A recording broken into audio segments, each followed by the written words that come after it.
Deauville et sa plage tellement cinématographique, immortalisée par un homme et une femme devant la caméra de Claude Lelouch en 1966.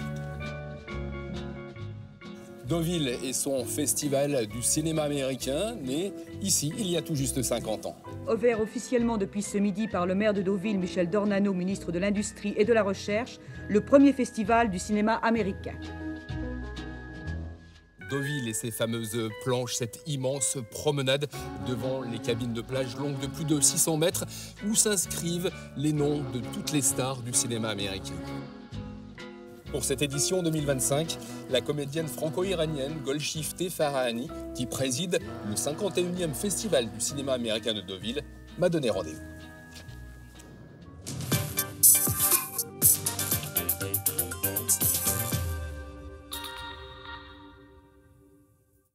Bonjour Golshifteh Farahani.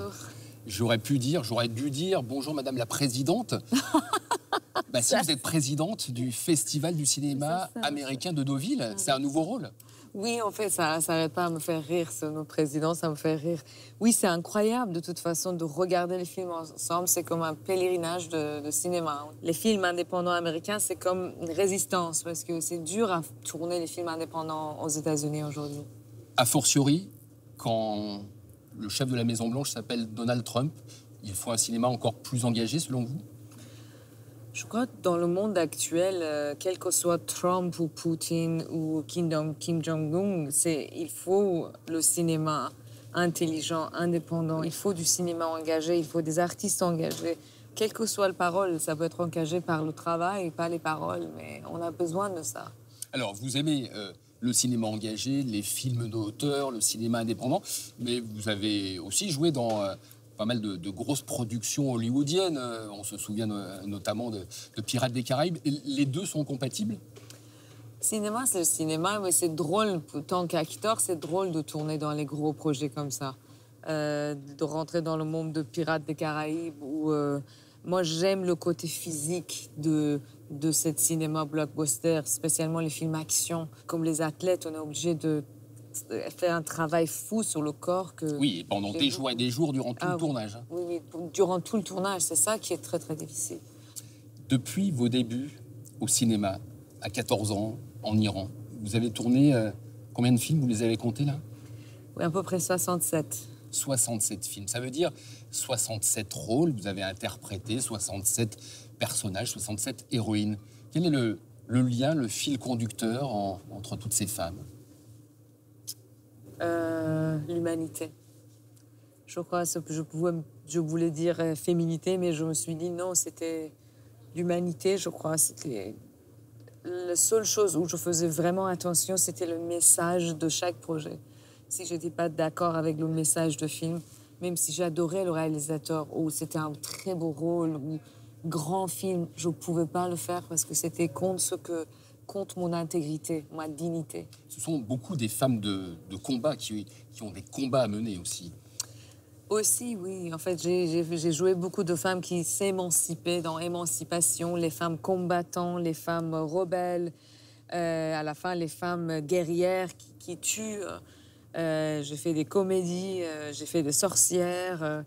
Ouais, j'ai fait beaucoup de choses. J'ai fait des nationalités différentes. J'ai joué dans 8 langues vivantes de monde. C'est comme... Ouais, j'ai fait beaucoup de rôles.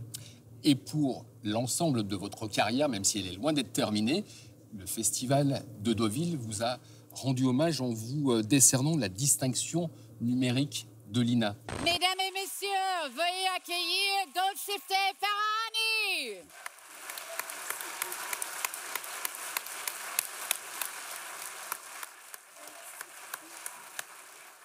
Standing ovation pour Madame la Présidente. C'est un hommage qui vous a ému? Oui, beaucoup. En fait, c'était justement, je crois, le moment dans la salle, il y avait un applaudissement un peu étrange qui était... je sens toujours très timide quand il y a de l'applaudissement. J'ai envie que ça s'arrête, mais à ce moment-là, je me suis dit, peut-être je peux juste me calmer et le prendre. Et ça durait un peu longtemps et c'était vraiment très sincère et chaleureuse. Et Ça vous a touché? J'étais très émue parce que je ne suis pas très vieille, mais j'ai traversé beaucoup de vies, beaucoup de monde. Nous allons revenir au point de départ. Votre premier grand rôle à l'étranger, c'est 2008, dans le film de Ridley Scott, Mensonge d'État. Il suffit que vous me fassiez confiance. J'ai pas le choix, je suis forcé de faire confiance à tout le monde. Ils savent pour vous. Ils savent que vous bossez pour l'agence. Vous êtes grillé. Si je suis grillé, vous auriez dû envoyer une équipe. Vous n'avez pas envoyé d'équipe. Ose toujours. À partir de là, c'est le début de votre carrière internationale, mais c'est aussi le point de départ de votre exil. Oui. Et comme je vous dis, ma vie, il y a beaucoup d'événements, il y a beaucoup d'accidents, il y a beaucoup d'accidents existentiels et c'est toujours un peu exagéré, les choses qui se passent pour moi, comme je dois commencer par Ridley Scott. Comme je viens d'Iran, je commence devant Leonardo DiCaprio. Alors leur problème, c'était juste de travailler avec les Américains parce qu'ils n'ont pas confiance sur les Américains. Ils disaient le regard de Leonardo DiCaprio, c'est le regard des États-Unis sur l'Iran. Et moi, je disais non, c'est pas ça. Pour eux, c'était vraiment la coopération avec les Américains. C'est comme le plan de CIA de l'humilier, l'image de l'Iran. C'était ça, vraiment. J'avais 7 mois d'interrogatoire pour ça. Et je savais quand le film sort, je ne dois pas être en Iran. Et donc, vous avez 25 ans. Vous devez quitter vos amis, vos parents. Et donc, c'était le début d'un exil qui se poursuit encore. Vous sentez encore une exilée? Oui, mais comme je dis, comme quelqu'un qui a un accident et perd 2 jambes, certainement cette personne sent un handicapé, mais si cette personne il va à Paralympique, il devient le champion, il se sent plus comme un champion que quelqu'un qui est handicapé. Ça veut dire que oui, mon exil, c'est un handicap d'âme, mais je ne sens pas comme un handicapé, je sens comme un guerrier, comme une guerrière, comme un artiste, comme une femme plutôt. Aujourd'hui, je peux dire, je sens comme une femme, un être humain, et c'est beau. Une championne avec la double nationalité. Vous êtes franco-iranienne, donc vous êtes aussi française. En quoi êtes-vous française? Qu'est-ce qu'il y a de français en vous aujourd'hui? D'abord, quelle chance d'atterrir dans ce pays généreux, ce pays qui m'a accueilli vraiment comme mes 2e parents. Les Français n'ont pas toujours conscience de la chance d'habiter certainement, dans ce ils pays. n'ont pas parce qu'ils ont les Français. Les Français, ils doivent râler un peu, sinon ils ne sont pas les Français. Ils ne sont pas contents, mais ça, c'est leur charme aussi, qui doit toujours être mécontent de quelque chose. Mais ça, c'est une partie de charme français, je crois. Mais je crois que ce qui est français en moi aujourd'hui, je connais tous les fromages, le vin, Paris Saint-Germain, Paris de Sud, Normandie. Je suis amoureuse de Normandie, bizarrement. Cette lumière impressionniste de Havre, d'Étretat, de Honfleur, même là, de Ville. Oui, la plage, Sud, vous l'avez un peu goûté, l'eau, ici, là, juste oui, derrière l'hôtel? Oui, bien sûr, avec les vêtements, il y a beaucoup d'images de ce moment-là. On est allé dans l'eau et c'était merveilleux. En tout cas, je dois vous dire que je suis fière d'être française aussi aujourd'hui. Et je suis française pour ceux qui ne veulent pas entendre aussi. On est autant que je suis iranienne, mais je suis aussi française. On va parler de ce qui se passe en Iran et de ce qui s'est passé en septembre 2022. La scène sidère même les Iraniens. Des jeunes femmes qui osent brûler leur voile sous les acclamations d'autres femmes et d'hommes. Sur les réseaux sociaux, les exemples de la révolte en marche fleurissent chaque jour un peu plus. Ici, une autre qui harangue la foule en faisant tournoyer ce foulard qu'elle ne veut plus porter. Le pays est debout depuis la mort de Masha Amini au Kurdistan, après son arrestation par la police des mœurs pour un voile mal porté. Cette révolution, les femmes ont enlevé leur voile, se sont battues pour leur liberté. Les médias occidentaux n'en parlent quasiment plus. Où en est ce combat aujourd'hui? Il continue? Le combat continue. Je peux vous dire qu'il y a très peu de femmes qui n'ont pas envie de porter le voile qui portent le voile aujourd'hui. Ça veut dire que le gouvernement, le régime a vraiment arrêté d'embêter les gens pour de vrai. Et ça, c'est vrai, on ne voit pas ça dans le média parce que ce qu'on voit dans le média, normalement, c'est le sang, c'est le malheur, c'est les inondations, c'est les choses, c'est les tremblements de terre, c'est les volcans. On ne voit pas les bonnes choses dans le média, mais là, oui, je peux dire que cette révolution a été réussite et ça continue. C'est vrai que le dictateur n'a pas été tombé, mais là, on voit l'état du monde qui est en train de s'écrouler de partout. Et l'Iran aussi, c'est une partie de ce monde-là. C'est pour ça, là, je crois, en 2022, on avait beaucoup d'attention sur l'Iran, mais là, l'attention, c'est sur vraiment la totalité de notre monde qui est en pleine guerre et tout le monde est prêt à sauter pour n'importe quelle guerre. Mais quand on parle de la paix, personne saute pour faire la paix. Quand on dit « il y a notre guerre » et tout le monde dit « oui, on est dedans, on est dedans ». Mais si on dit la paix, personne saute et dit « oui, on est dedans pour la paix ». Personne ne dit rien pour ça. Et ça, c'est la tristesse de notre monde, je crois, en ce moment. À l'époque de la mort de la jeune étudiante Mahsa Amini, en septembre 2022, vous avez beaucoup relayé les vidéos des manifestations. Vos réseaux sociaux étaient devenus une chaîne d'information, en fait. C'était nécessaire, je crois. Il y avait des chaînes d'information iraniens et aussi étrangers qui parlaient de cet événement, mais il n'y avait pas une chaîne qui traduisait les émotions et vraiment les choses subtiles, parce qu'il y a beaucoup de choses qui se perdent dans la tradition culturelle. Et moi, parce que je suis appartiens de ce deux mondes-là, je pouvais traduire, et là, je ne pouvais pas lâcher. Et pendant des mois et des mois, tant que le mouvement avançait, j'essayais d'être le pont. Et après, quand le mouvement s'est arrêté, moi aussi, je suis arrêtée un peu. Il y a eu certaines images très fortes, et notamment votre participation à un concert de Coldplay. C'était dans le stade de River Plate, que les amateurs de foot connaissent très bien à Buenos Aires. Vous avez chanté l'hymne des Iraniennes. On écoute.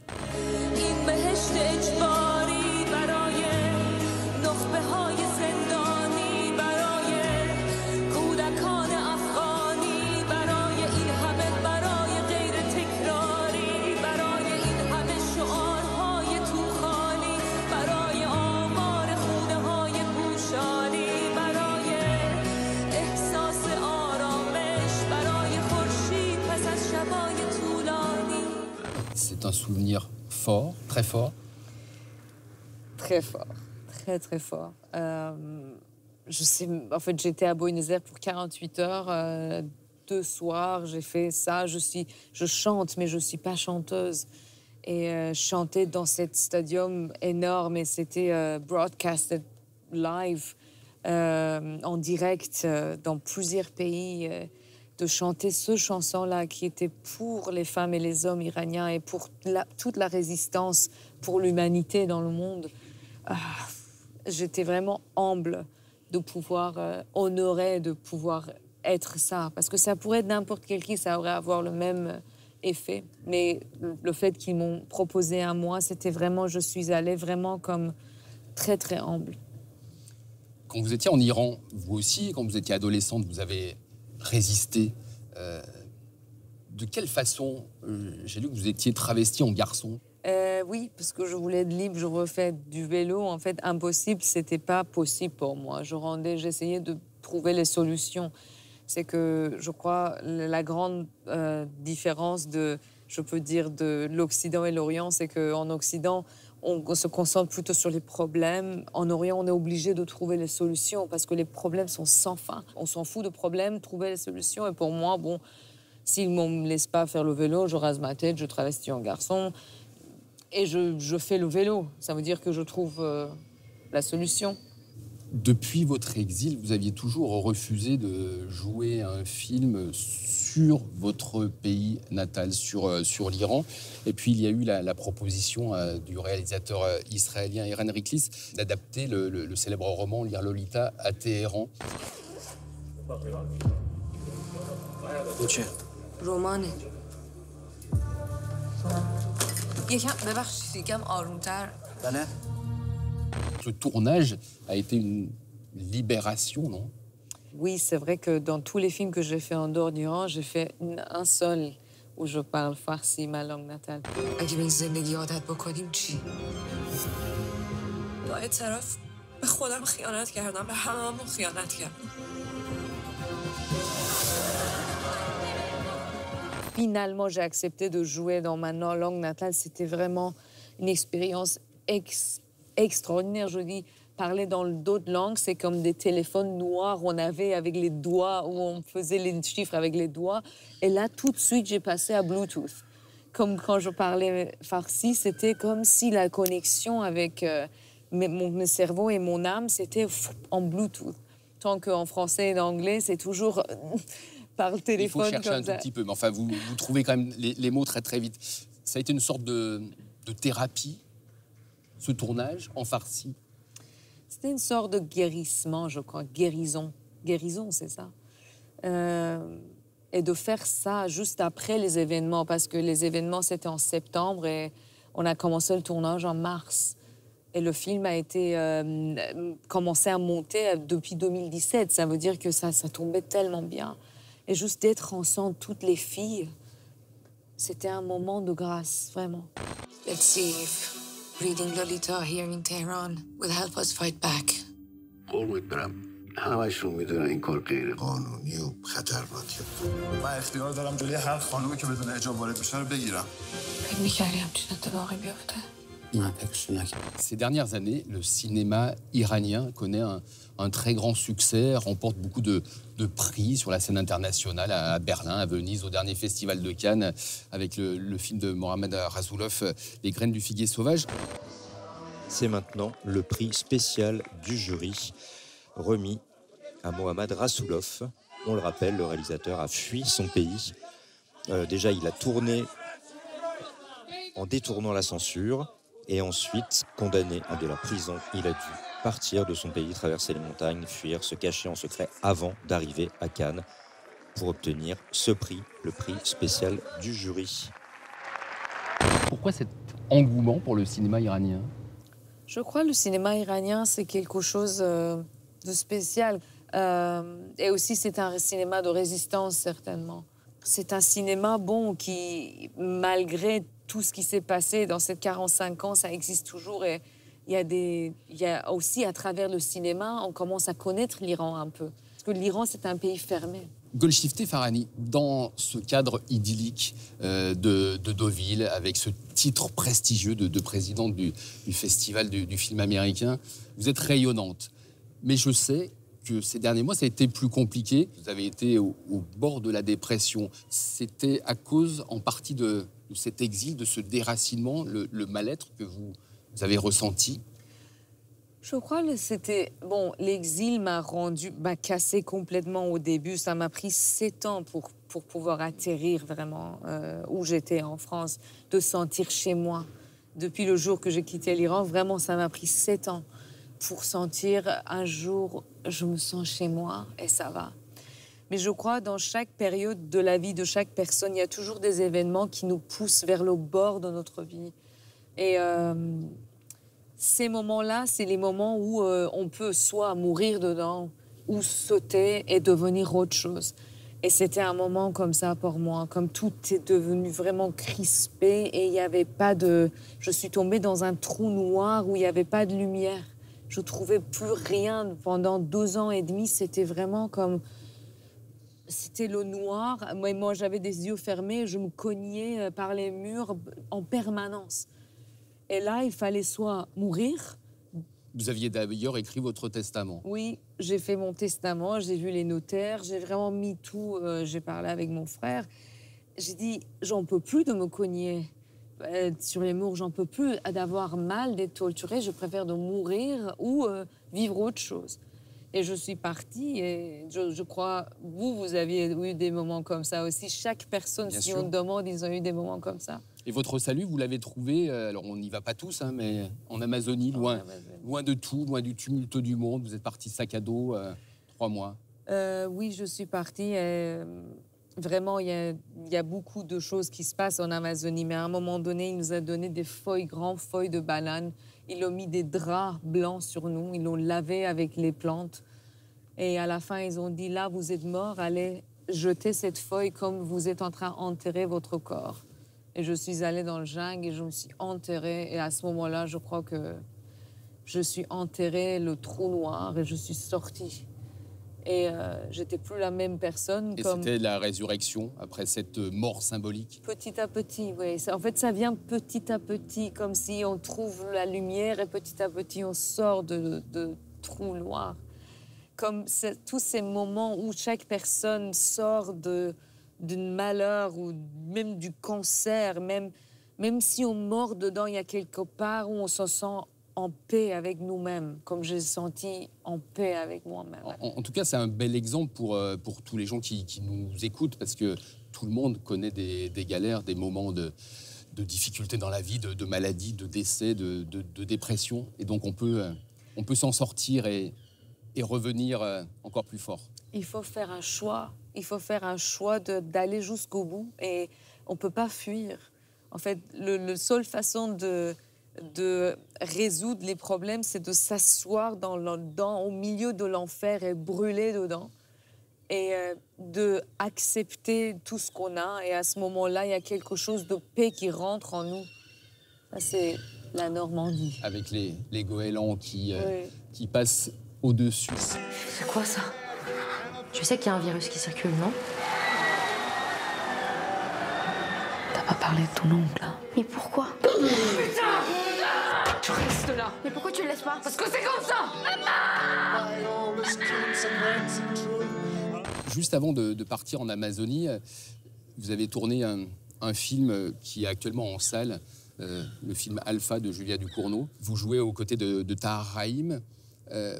Pourquoi ce rôle de médecin qui soigne des patients frappés par un terrible virus vous a bouleversé à ce point? Je crois que ce film-là, ça parle des traumas transgénérationnels. Et nous tous aussi, on porte les tristesses et les malheurs qui viennent de la part de nos ancêtres, qui appartiennent pas à nous.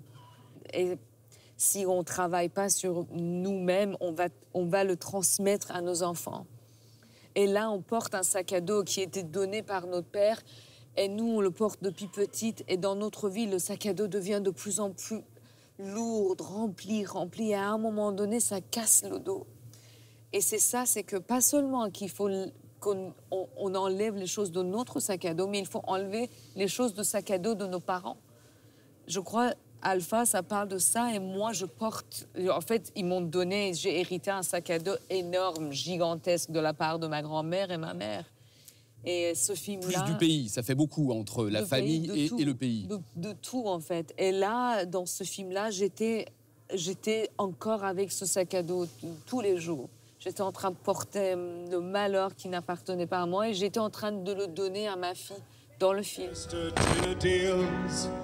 Tu fais quoi? Reste là.